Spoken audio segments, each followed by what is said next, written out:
ಇನ್ನು ವಿವಾದಾತ್ಮಕ ಹಿಜಾಬ್ ಕುರಿತಾಗಿ ಹೈಕೋರ್ಟ್ನ ತ್ರಿಸದಸ್ಯ ಪೀಠ ಪ್ರಕಟಿಸಿರುವ ತೀರ್ಪಿಗೆ ಹಲವಾರು ಮುಸ್ಲಿಂ ಸಂಘಟನೆಗಳು ಸಮುದಾಯಗಳು ಅಸಮಾಧಾನ ವ್ಯಕ್ತಪಡಿಸಿದ್ದು ಕಾನೂನು ಸಮರ ಮುಂದುವರಿಸಲು ನಿರ್ಧಾರ ಮಾಡಿದೆ.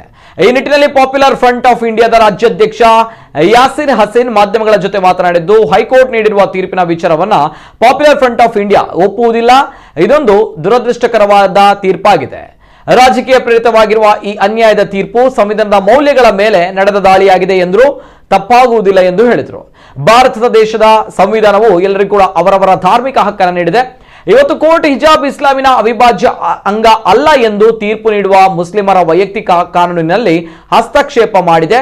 ಇಂತಹ ತೀರ್ಪನ್ನ ಕೋರ್ಟ್ ಮಾಡುವುದಕ್ಕೆ ಸಾಧ್ಯವಿಲ್ಲ. ಇವತ್ತು ಮುಸ್ಲಿಮರು ಮಹಿಳೆಯರು ಅವರ ಆಯ್ಕೆಯ ಉಡುಪನ್ನ ಹಾಕುವ ಹಿಜಾಬ್ ವಿವಾದದ ಕೇಂದ್ರ ಬಿಂದುವಾಗಿರುವುದು ದುರದೃಷ್ಟಕರ. ಆದ್ರಿಂದ ಹೈಕೋರ್ಟ್ ಇಂದು ನೀಡಿರುವಂತಹ ತೀರ್ಪು ಸ್ವೀಕಾರಕ್ಕೆ ಅರ್ಹವಲ್ಲ.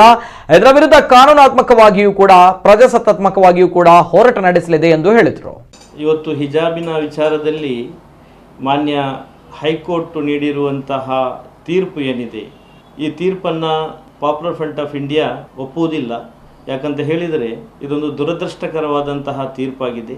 ರಾಜಕೀಯ ಪ್ರೇರಿತವಾಗಿರುವಂತಹ ಅನ್ಯಾಯದ ತೀರ್ಪಾಗಿದೆ. ಇದನ್ನು ಸಂವಿಧಾನದ ಮೌಲ್ಯಗಳ ಮೇಲೆ ನಡೆದಂತಹ ದಾಳಿಯಾಗಿದೆ ಅಂತ ಹೇಳಿದರೂ ಕೂಡ ತಪ್ಪಾಗಲಾರದು.